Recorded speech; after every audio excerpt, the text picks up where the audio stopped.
Welcome to Naresh Kapoor channel. Today I am going to discussing about 2019 Civils Preliminary History Questions Analysis Part 2. Part 1 already upload చేసాము అది చూడండి. Okay next questions లోకి వెళ్దాం. 6th question, consider the following statements. First statement, Saint Nimbarkov was a contemporary of Akbar. Second statement, Saint Kabir was greatly influenced by Sheikh Ahmad Sarhindi. Which of the statements given above is or correct? పైన ఇచ్చిన రెండు statement లో ఏది correct అని చెప్పేసి అంటున్నాడు. ఇక first statement చూద్దాం. సెయింట్ నింబార్కవ్ was a contemporary of Akbar. Contemporary అంటే సేమ్ పీరియడ్. ఇక్కడ సేమ్ పీరియడా కాదా తెలుసుకోవాలంటే వాళ్ళ పీరియడ్ తెలుసుకోవాలి. Saint Nimbarka lived during 13th century. 13th centuryలో ఉన్నాడు Akbar. Akbar lived during Akbar period వచ్చేసి 1556 నుంచి 1605. Okay, after second battle of Panipat Akbar became the ruler of Mughal dynasty or Mughal empire. Okay, Nimbarka గురించి చూద్దాం. నింబార్కా, he was a Telugu Brahmin. He gave importance to promotion of Krishna Bhakti. కృష్ణుని పట్ల అమితమైన ప్రేమను కలిగి ఉన్నాడు. కృష్ణ భక్తిని ప్రచారం చేశాడు ఆయన. ఓకే, అలాగే ఆయన రెండు గొప్ప పుస్తకాలు రాశాడు. వేదాంత పారిజాత సౌరభము. Vedanta Parijata Saurabham was a commentary on Brahmasutras. Brahmasutras పైన కామెంటరీ అని చెప్పాల్సి ఉంటుంది. And he also wrote a book Dashashloki. ఇందులో he discuss about 3 realities: Brahma, that is Krishna; soul, Atma; matter. Okay, the individual soul is a part of Brahma. Individual soul అంటే ఆత్మ అనేది కృష్ణు నుంచే, బ్రహ్మ నుంచే పుట్టింది, అందులో భాగమే అని చెప్తున్నాడు సెయింట్ నింబార్కా. ఇక సెకండ్ స్టేట్మెంట్ చూద్దాము. First statement wrong statement. Second statement చూద్దాము. Saint Kabir was greatly influenced by Sheikh Ahmad Sirhindi. Saint Kabir he lived during Lodis and Sheikh Ahmad Sarhindi lived during Mughals.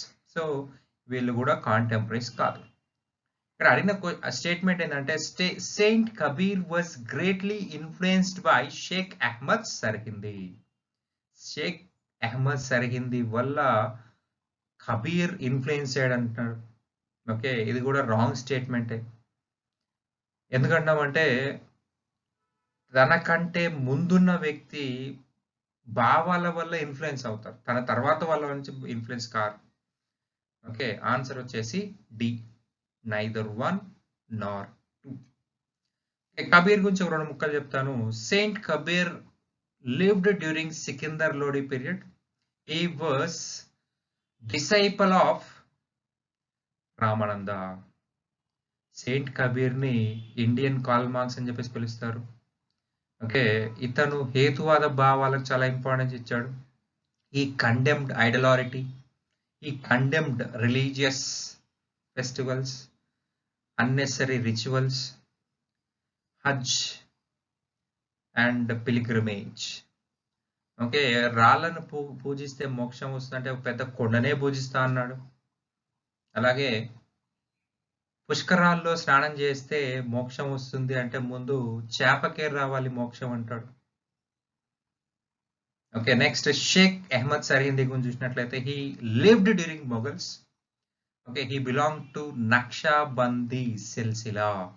నక్షాబందీ silsila was a most conservative silsila in India. Okay, Naqshbandi సిల్సిలాని పోషించింది ఎవరయ్యా అంటే first చూసినట్లయితే బాబర్, తర్వాత Aurangzeb. Sheikh Ahmad Sirhindi criticized Akbar religious policy. Akbar జిజియాని తీసేయడం పెద్ద తప్పు. ఓకే, జిజియాని రీఇంట్రడ్యూస్ చేయాలన్నాడు. అయితే జహంగీర్ షేక్ అహ్మద్ సర్హిందీని అరెస్ట్ చేసి జైలులో ఉంచడం జరిగింది. ఓకే, ఆన్సర్ వచ్చేసి నైదర్ 1 నార్ 2. 2 స్టేట్మెంట్స్ రాంగే. నెక్స్ట్ స్లైడ్ లోకి వెళ్దాం, నెక్స్ట్ క్వశ్చన్ లోకి వెళ్దాం. 7th question. With reference to the Mian Tansen, which one of the following statement is not correct? మియాన్ Tansen ఈయన మధ్యయుగంలో చాలా గొప్ప సంగీతకారుడు. హిందుస్థానీ మ్యూజిక్ లో చాలా గొప్ప పేరు సంపాదించుకున్నాడు. కొద్దిమంది చరిత్రకారులు ఏమంటే he was father of Hindustani music. Hindustani music లో అనేక ఇన్వెన్షన్ చేశారు కాబట్టి ఇతన్ని ఫాదర్ ఆఫ్ హిందుస్థానీ మ్యూజిక్ అని కూడా అంటారు. ఓకే, ఇక ఆయన ఆప్షన్స్ చూద్దాము. Option A, Tansen was the title given to him by emperor Akbar. Tansen అనేది ఇతని బిరుదు అని చెప్పేసి అంటున్నారు. తాన్సేన్ బిరుదుని అక్బర్ ఇచ్చాడు అని చెప్పేసి ఫస్ట్ స్టేట్మెంట్. ఓకే, మరి ఇంతకీ తాన్సేన్ యొక్క అసలు పేరేంటి? Actual name of Tansen is Ramatanu Pandey. మళ్ళొకసారి చెప్తున్నాను, actual name of Tansen is Ramatanu Pandey. అయితే మరి ఈ టైటిల్ అక్బర్ ఇచ్చాడంటే లేదు, Raja Vikramjit of Gwalior given this title. Raja Vikramjit of Gwalior. ఈ గ్వాలియర్ రాజా అంటే రాజా విక్రమ్జిత్ తాన్సేన్ కి, రామతాను పాండేకి తాన్సేన్ అనే బిరుదు ఇవ్వడం జరిగింది. అయితే మరి ఇక్కడ అక్బర్ ఇచ్చాడు ఈ స్టేట్మెంట్ లో. సో ఈ స్టేట్మెంట్ అనేది రాంగ్. ఇక్కడ మనకు ఒకటే అడిగాడు కాబట్టి ఆన్సర్ ఏమవుతుంది? ఏ. మిగతా ఆప్షన్స్ కూడా చూద్దాము. Tansen composed dhrupads on Hindu god and goddesses. Yes, Tansen ఉపయోగించిన ట్యూన్ అంటే ధ్రుపద్ ట్యూన్ అని చెప్పాల్సి ఉంటుంది, ధ్రుపద్ రాగా అని చెప్పాల్సి ఉంటుంది. అంటే మనకి మ్యూజిక్ పైన బాగా గ్రిప్ ఉన్న వాళ్ళకి రాగాల గురించి ఐడియా ఉంటుంది. మనకి నవరసాలు అంటాం, ప్రతిదానికి ఒక మ్యూజిక్ ఉంటుంది. ఏడుపు, బాధ, జాలి, క్రౌద్రము, రౌద్రము, అట్లా ధ్రుపద్ ఒకటి. Okay, Tansen compose dhrupads on Ganesha, Shiva, Parvati and Rama also. So second statement కూడా కరెక్టే. థర్డ్ స్టేట్మెంట్ చూద్దాం. Third option, Tansen compose songs on his patrons. తనకి ఆర్థిక పోషణ ఇచ్చినటువంటి రాజుల పైన కూడా అనేక పాటలు రాశాడు. రైట్, అది కూడా కరెక్టే. Okay, he wrote songs on his patterns. Okay, option D, Tansen invented many ragas. Okay, Tansen గొప్ప గొప్ప రాగాలు కనిపెట్టాడు. దర్బారీ కన్నడ, మియాన్ కి తోడి, మియాన్ కి మల్హర్, మియాన్ సారంగ్, ఇవన్నీ కూడా ముఖ్యమైనవి. Tansen invented Rudraveena, A musical instrument.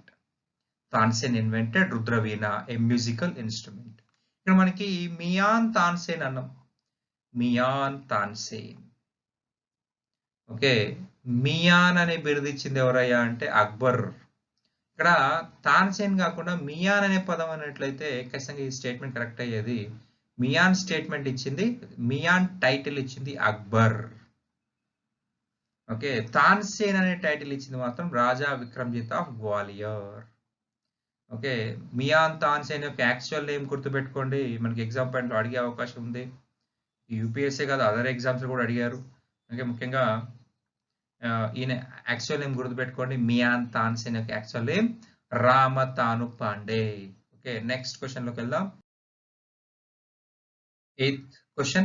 Who among the following Mughal emperors shifted emphasis from illustrated manuscripts to album and individual portraits? Okay, Mughals paintings చూసినట్లయితే మనకి హుమయూన్ నుంచి స్టార్ట్ అవుతాయి. ఓకే, బాబర్ ఎటువంటి ఇంపార్టెన్స్ పెయింటింగ్స్ కి ఇవ్వలేదు. ఓకే, మనకి Humayun, Sher Shah defeated Humayun, then he ran away to Persia. After death of Sher Shah, Humayun came back to India and recaptured India from Sher Shah's successors.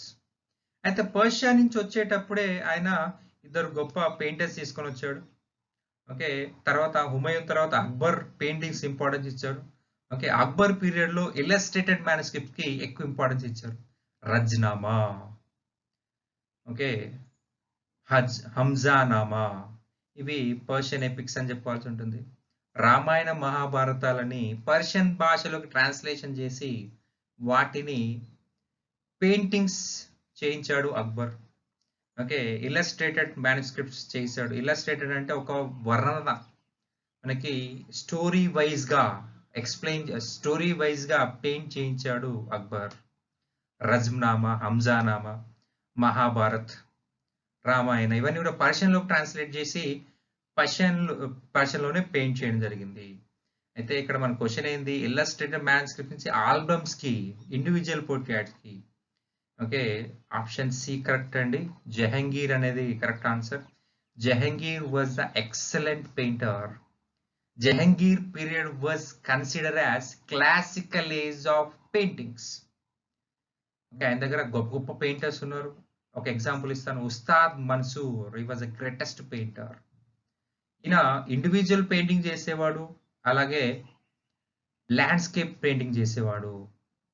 Jahangir birds painting చేయడానికి, landscape painting చేయడానికి చాలా importance ఇచ్చేవాడు. Okay, albums అనేది మనకి Jahangir period నుంచి start అయినాయి. Okay, Ustaad Mansoor చూసినట్లయితే Jahangir gave Shirin ఏ కలం టైటిల్ టు ఉస్తాద్ మన్సూర్. ఎందుకంటే చాలా గొప్పగా పెయింట్ చేసేవాడు ఆయన. చెట్లు, నది, పక్షులు, జంతువులు చాలా చక్కగా, అవి దూరం నుంచి చూస్తే అవి సహజంగా ఉన్నాయా అన్నంతగా పెయింట్ చేసేవాడు Ustad Mansur. So Jahangir gave or Jahangir conferred a title Shirin Qalam, sweet pen. Okay, ఇక్కడ మనకి ఆల్బమ్స్, ఇండివిజువల్ పోర్ట్రేట్ స్టార్ట్ అయిందంటే జహంగీర్ పీరియడ్ లోనే. ఓకే, నెక్స్ట్ క్వశ్చన్ లోకి వెళ్దాం.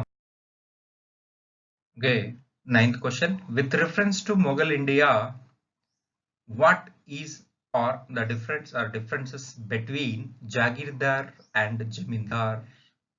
First statement, Jagirdar were the holders of land assignments in lieu of judicial and police duties, whereas Jamindars were holders of revenue rights without obligation to perform any duty other than revenue collection.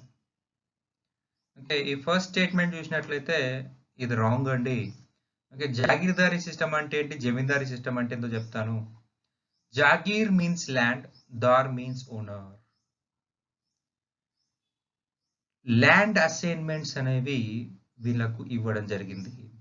If a person or a noble who serve the king instead of salary, they will get lands.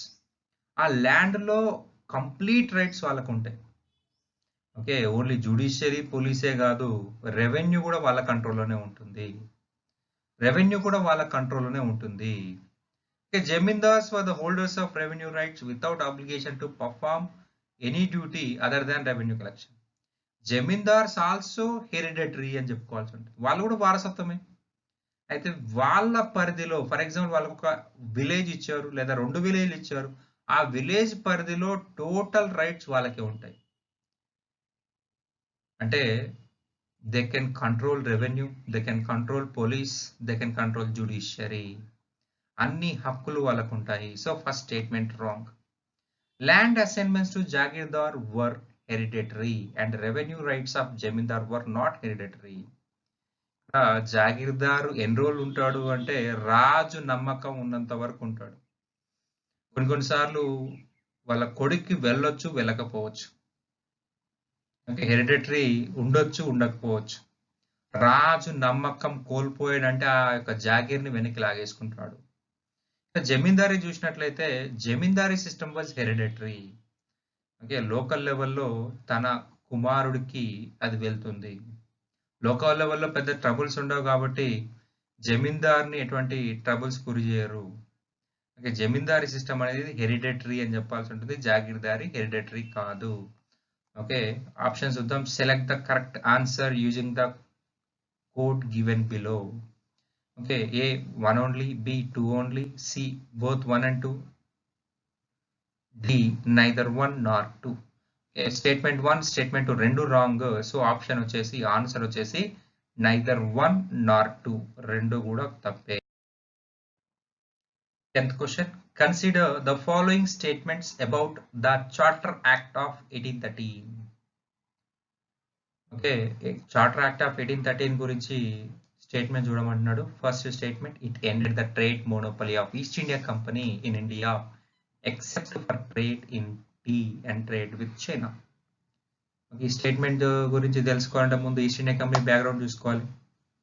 On 31st December 1600, merchants of London has created East India Company in London. On the same day, they approached Queen Elizabeth to get permission. ఆమె భారతదేశంతో వ్యాపారం చేసుకోవడానికి 15 సంవత్సరాల monopoly rights ఇచ్చింది. Just 15 years. ఆమె తర్వాత రాజు James 1. He gave monopoly rights to East India Company for unlimited period. అపరిమిత కాలానికి ఇచ్చేసాడు ఆయన. అది ఎప్పటి వరకు కొనసాగింది అపరిమిత కాలం అంటే మోనోపలీ అనేది అన్లిమిటెడ్ పీరియడ్ ఎప్పటి వరకు అంటే 1813 charter act. As per charter act of 1813, monopoly of East India company was end అయిపోయింది. కానీ ఇక్కడ 2 వ్యాపారాల్లో వీళ్ళకే మోనోపలీ ఇచ్చారు. ఒకటి టీ, 2 చైనా ట్రేడ్. టీ భారతదేశంలో ఎక్కువగా కల్టివేట్ చేస్తారు. చైనా ట్రేడ్ అంటే ఓపియం ట్రేడ్. ఓపియం, నల్లమందు, డ్రగ్స్ అవి ఇండియాలో పండించి చైనాకి ఎక్స్పోర్ట్ చేసేవాళ్ళు. చైనాలో వచ్చిన డబ్బుల్ని యూరప్కి తీసుకెళ్లేవారు, లండన్కి తీసుకెళ్లేవాళ్ళు. ఓకే, ఫస్ట్ స్టేట్మెంట్ వచ్చేసి correct. Second statement, it asserted the sovereignty of British crown over the Indian territories held by the company. ఇది కూడా కరెక్టే అండి. ఇక థర్డ్ స్టేట్మెంట్ చూద్దాం. The revenues of India were now controlled by the British parliament. ఈ statement wrong అండి. Okay, ఎందుకంటే up to 1857 British parliament never controlled Indian affairs. After 1857 revolt, Britain Parliament directly controlled Indian affairs. Queen Victoria Declaration ప్రకారము east India కంపెనీని రద్దు చేశారు. 1858లో ఇచ్చారు ఆ declaration. East India కంపెనీని రద్దు చేసి దాని ప్లేస్లో బ్రిటన్ పార్లమెంట్ని అధికారిగా చేయడం జరిగింది. Britain parliament directly controlled Indian affairs. అది అడ్మినిస్ట్రేషన్ కావచ్చు, రెవెన్యూ కావచ్చు, ఇంకోటి 1813 చార్ట్ యాక్ట్ ప్రకారం కాదు. సో ఇక్కడ మనకి ఆన్సర్ వచ్చేసి ఏ, 1 and 2 only. Okay, first 2 correct కాబట్టి ఏ అనేది కరెక్ట్ ఆన్సర్ అవుతుంది. Okay, thanks for watching. Please like, share and subscribe Naresh Koppu channel. నేను చేసే వీడియోలు మీకు నోటిఫికేషన్ కింద రావాలంటే సబ్స్క్రైబ్ పక్కన బెల్ని ప్రెస్ చేయండి. సో నేను చేసిన ప్రతి వీడియో కూడా మీకు నోటిఫికేషన్ కింద వస్తుంది. Thanks for watching. Signing off.